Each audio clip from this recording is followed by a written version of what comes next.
दोस्तों आज है 11 फरवरी 2026। आज की इस वीडियो में बात करेंगे आईआरएफसी के ऊपर।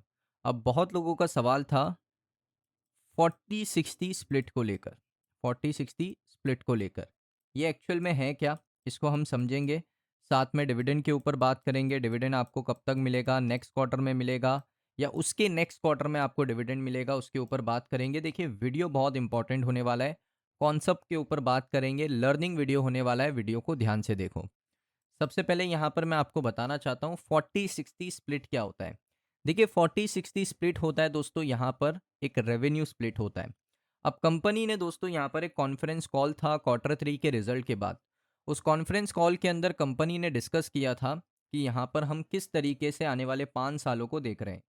यानी यहाँ से 5 साल का मतलब होता है कि हमारा 2030 तक का प्लान क्या है, तो उसको हम किस तरीके से देख रहे हैं, ये कंपनी ने डिस्कस किया था। अब दोस्तों ये थोड़ा लॉन्ग टर्म प्लान है, ऐसा नहीं है कि 2027 में ये हो जाएगा या 2028 में हो जाएगा। आई थिंक 2029 तक आपको 40-60 का स्प्लिट कंपनी के रेवेन्यू में देखने को मिलेगा। अब स्प्लिट है क्या? देखिए स्प्लिट कुछ ऐसा है कि जो 60% रेवेन्यू है वो आएगा डायरेक्टली फ्रॉम रेल मिनिस्ट्री। यानी जो रेलवे मिनिस्ट्री है, जैसे बजट आता है, रेलवे बजट आता है, बजट के बाद टेंडर निकलता है, टेंडर के बाद प्रोजेक्ट पहुंचता है आरवीएनएल जैसी कंपनी के पास, है ना। फिर आरवीएनएल क्या करता है, पैसे किससे मांगता है? आईआरएफसी से। आईआरएफसी इनको पैसा देता है, ये इनको इंटरेस्ट देता है, इस तरीके से पूरा साइकिल चलता है। ये आपको समझ में आ गया है? तो इसको बोलते हैं कोर रेलवे फाइनेंसिंग, यानी ये इंडियन रेलवे को ही फाइनेंस कर रहा है आईआरएफसी इनडायरेक्टली। आरवीएनएल के थ्रू ही इंडियन रेलवे के प्रोजेक्ट को ही फाइनेंस कर रहा है। लेकिन आईआरएफसी को ये समझ में आ चुका है कि भाई फॉरवर्ड और बैकवर्ड लिंकेज कंपनीज को फाइनेंस करने से, जो हम इंडियन रेलवे कंपनीज को फाइनेंस कर रहे हैं, जो हम रेल मिनिस्ट्री को फाइनेंस कर रहे हैं, अगर हम फॉरवर्ड और बैकवर्ड लिंकेज को फाइनेंस करते हैं ना, तो वहाँ से 3 गुना ज़्यादा मार्जिन मिलेगा, 3 गुना ज़्यादा पैसा बनेगा, 3 गुना ज़्यादा हमें मार्जिन मिलेगा। तो इस वजह से यहाँ पर अभी का जो स्प्लिट है, जो करंट स्प्लिट है, वो कुछ ऐसा है।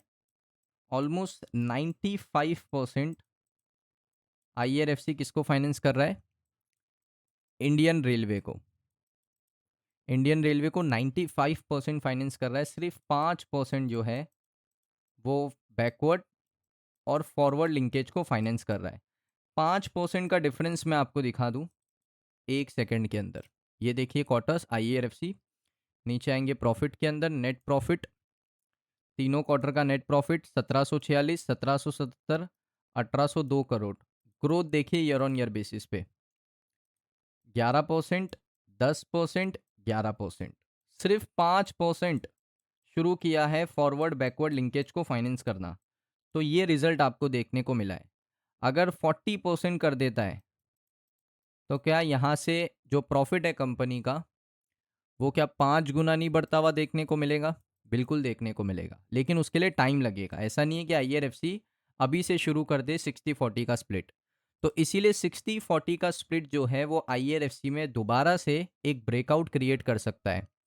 अब दोस्तों आपको समझ गया कि 60-40 का स्प्लिट आईआरएफसी के लिए कितना ज़्यादा इंपॉर्टेंट है। अब दोस्तों जो रेलवे है, मिनिस्ट्री ऑफ रेलवे है, उसके अंदर बहुत सारे प्रोजेक्ट आते हैं। जैसे दोस्तों एक ट्रेडिशनल कोर फाइनेंसिंग रोल है जो आईआरएफसी बहुत सालों से यही काम कर रहा है कि मिनिस्ट्री ऑफ रेलवे के प्रोजेक्ट को ही फाइनेंस कर रहा है। लेकिन दोस्तों एक और सेक्टर है जहां से जो रेलवे सेक्टर है वो लिंक है। जैसे मेट्रो का प्रोजेक्ट हो गया, पोर्ट्स का प्रोजेक्ट हो गया, लॉजिस्टिक प्रोजेक्ट हो गया, पावर प्रोजेक्ट हो गया, उसके बाद फ्रिट कॉरिडोर का प्रोजेक्ट हो गया। इसको कहते हैं फॉरवर्ड बैकवर्ड लिंकेज प्रोजेक्ट, जिसमें 3 गुना ज़्यादा मार्जिन है अगर आप उसको कंपेयर करोगे मिनिस्ट्री ऑफ रेलवे के प्रोजेक्ट से। तो इसलिए यहाँ पर प्रॉफिटेबिलिटी आईआरएफसी की बड़ी है पिछले 3 क्वार्टर से। सिर्फ 5% उन्होंने क्या किया है, स्प्लिट किया है। 95 और 5% स्प्लिट। अभी तो बात कर दी है कि 2030 तक हम उसको 60-40 करेंगे। 60% रेवेन्यू आएगा आईआरएफसी के ट्रेडिशनल बिजनेस से, जो कि मिनिस्ट्री ऑफ रेलवे का बिजनेस है, प्रोजेक्ट है। और 40% जो आएगा वो कहाँ से आएगा? 40% आपका आएगा दोस्तों यहाँ पर किससे? जो आपका फॉरवर्ड और बैकवर्ड लिंकेज है, यहाँ से आएगा 40%। तो अब 5% से 40% आएगा, तो प्रॉफिट भी आपको उसी तरीके से बढ़ता हुआ देखने को मिलेगा, लेकिन ये थोड़ा लॉन्ग टर्म प्लान है, 2030 तक का प्लान है। उसके बाद दोस्तों यहाँ पर आप देख सकते हो ये शिफ्ट इतना मैटर क्यों करता है। इसलिए करता है, सबसे पहले एक डाइवर्सिफिकेशन मिलेगा कंपनी को। कंपनी एक सेक्टर के ऊपर डिपेंड नहीं रहेगी, एक मिनिस्ट्री ऑफ रेलवे के ऊपर कंपनी डिपेंड नहीं रहेगी रेवेन्यू कमाने के लिए।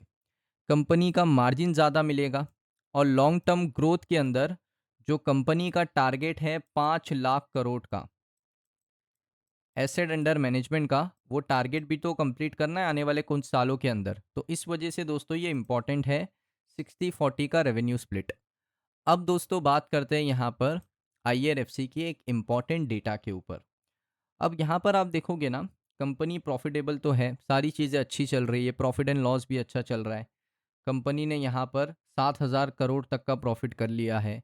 कंपनी का अगर आप कंपाउंड ग्रोथ देखोगे, 10 साल में 15%, 5 साल में 15%, 3 साल में 10%, प्रॉफिट ग्रोथ 10 साल में 24, 5 साल में 15, 3 साल में 2%, CAGR अगर आप देखोगे 35%, 57%, ROE देखोगे 13%, 14%, 3 साल में 14%, लास्ट ईयर 13%। तो बहुत अच्छी चीज़ें आपको देखने को मिल रही है। लेकिन दोस्तों इम्पॉर्टेंट चीज़ क्या है कि कंपनी का जो बैलेंस शीट है उसमें अगर आप देखोगे ना, जो एक चीज़ मुझे बहुत अच्छी लगी कि अपने रिजर्व को over period of the time increase किया है। देखिए 18,000 से 22,000, 22,000 से 27,000, 27,000 से 32,000, 32 से 36,000, 36 से 39,000, 39,000 से 43,000। तो ये होता है दोस्तों कंसिस्टेंटली अपने रिजर्व को इम्प्रूव करना, जो IRFC ने करके दिखाया है। उसके बाद डिविडेंड की लोग सवाल पूछते हैं। देखिए डिविडेंड हमेशा कंपनी ट्राई करती है कि Q4 में प्रोवाइड करे। देख लेते हैं दोस्तों क्या Q4 में डिविडेंड मिलेगा। पिछली बार तो भाई दिया था 80 पैसे का डिविडेंड, Q4 में दिया था। उससे पहले यहाँ पर डिविडेंड Q4 में आई थिंक 2024 में नवंबर में दिया, अगस्त में दिया, तो Q4 में नहीं दिया।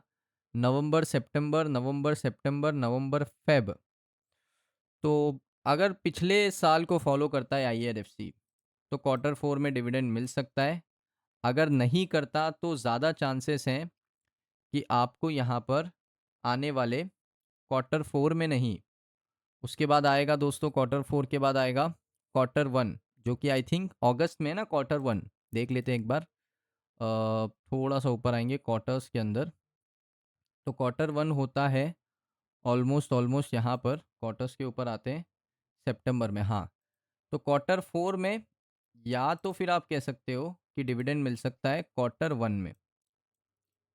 Q4 में भी मिलने के चांसेस है नेक्स्ट क्वार्टर, या उसके नेक्स्ट क्वार्टर में आपको डिविडेंड मिल सकता है IRFC का। वो कितना भी हो सकता है, वो 80 पैसे का भी हो सकता है, वो 1 रुपये का भी हो सकता है। प्रॉफिट बड़ा है तो मेरी एक्सपेक्टेशन है कि भाई 1 रुपये का तो डिविडेंड कंपनी को देना चाहिए। 1800 करोड़ का प्रॉफिट किया है Q3 में। अगर नेक्स्ट क्वार्टर में डिविडेंड दे रही है, 1850 करोड़ का भी आप प्रॉफिट करते हो नेक्स्ट क्वार्टर में, तो आपको 1 रुपये का डिविडेंड या 1.5 रुपये का डिविडेंड तो शेयर होल्डर्स को देना चाहिए। फेयर है वो चीज़। सो ये वीडियो आपको कैसा लगा दोस्तों, कमेंट सेक्शन में बताइए। अगर आपको वीडियो अच्छा लगा, वीडियो को लाइक करें। चैनल पे पहली बार आए हो सब्सक्राइब करो। मिलता हूँ नेक्स्ट वीडियो में।